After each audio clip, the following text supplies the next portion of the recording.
क्या आपने भी ऐसी बीफ कढ़ाई खानी है? तो चले आएँ, आज की वीडियो में हम बनाने लगे हैं बीफ कढ़ाई गोश्त। तो बहुत ही मज़ेदार हमारी आज की वीडियो होने वाली है।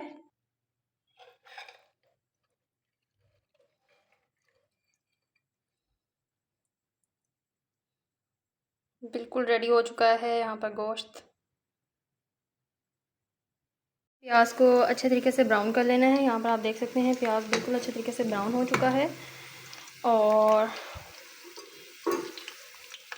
यहाँ पर मैंने 3 से 4 लहसुन बड़े बड़े और 3 हरी मिर्च ली हैं। इसको ग्राइंड कर लेना है अच्छे तरीके से। हरी मिर्च शामिल कर दी हैं। अब कटे हुए 5 से 6 टमाटर शामिल करूँगी। बाकी का प्याज जो है ग्राइंड कर लिया है, अभी ग्राइंड करके शामिल करूँगी। यहाँ पर आप देख सकते हैं प्याज, लहसुन और हरी मिर्च, अदरक भी आप शामिल कर सकते हैं। इसको अच्छे तरीके से हमने अब भून लेना है। अब पानी शामिल करेंगे हल्का सा। अच्छे तरीके से हमने इसको भून लेना है। अब अभी मसाले वगैरह शामिल नहीं किए हैं मैंने, इसमें भूनने के बाद शामिल करेंगे। देखते हैं मसाला अच्छे तरीके से हो चुका है। बाकी का भी टमाटर प्याज हमने ग्राइंड कर लिया है। इसको 1 किलो मैंने गोश्त लिया है। इसको अच्छे तरीके से बॉईल कर लिया है, इसकी यखनी निकाल ली थी और इसको अच्छे तरीके से गला लिया। बस थोड़ा सा रह गया गलने वाला, वैसे ये गल चुका है। अब जो है हमने इसको मसाले में शामिल करना है और अच्छे तरीके से भून लेना है।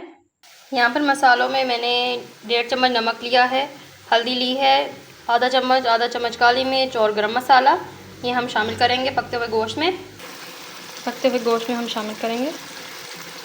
अच्छे तरीके से पकने देंगे, अच्छे तरीके से भून लेंगे। अब इसको देखिए जी, हमारा जो है मसाला अच्छे तरीके से भुना जा रहा है।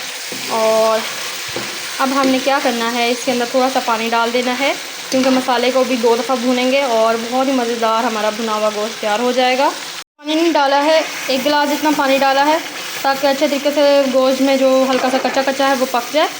इसको अब हमने अच्छे तरीके से भून लेना है। दोबारा से इसका पानी खुश्क होएगा और इसको भूनेंगे हम।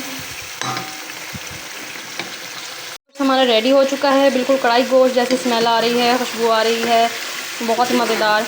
तो अब जो है हमने इसको बाउल में निकाल लेना है। हरा धनिया आप शामिल कर सकते हैं, मैंने आज नहीं किया है, अलबत्ता आप शामिल कर सकते हैं। इसके अंदर अदरक, हरा धनिया और हरी मिर्च बिल्कुल आखिर में।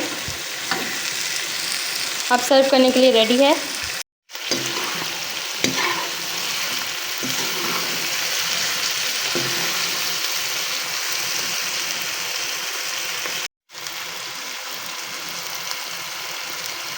हमारी यहाँ पर रेडी हो चुकी है। बीफ हमने अच्छे तरीके से पहले बॉईल कर लिया था, उसके बाद जो है मसाले में भुना है।